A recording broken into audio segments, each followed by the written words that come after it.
The next edition will feature teams from Trinidad and Tobago, St. Lucia, and Suriname so far coming to Guyana to play in this edition of the tournament. Now, it is very important that these teams play, and more particularly that we host events like this in Guyana. You would notice that there's a banner that says FIBA FIBA 3X3. That's because the tournament was endorsed by the world governing body FIBA, and as such, it means that there will be ranking points for every player that participates in this tournament, and there will also be ranking points for Guyana as a country. That will be very significant in terms of if we want to get into the main draw, or even if we want to participate in the World Cup qualifiers in November. So what you're seeing here tonight is just a tip of the iceberg of what will happen next year.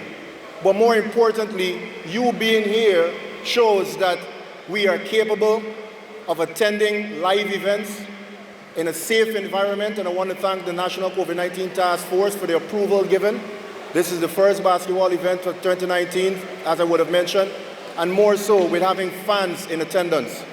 The 3x3 tournament, it might seem as just another basketball event on the surface, but really and truly, it is very significant for the development of basketball.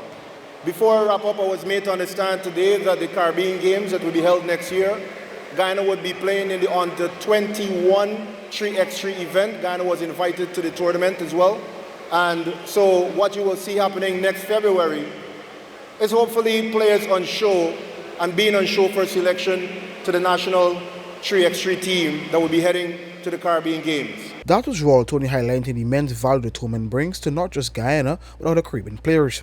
The tournament is set for February 19th to the 20th at the Cliff Anderson Sports Hall, and the winner of the 16-team tournament will carry a first-place prize of $3,000 US.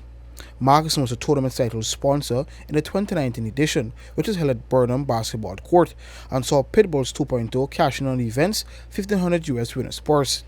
Through Guyana Breweries Inc., Marcusson will be title sponsor yet again.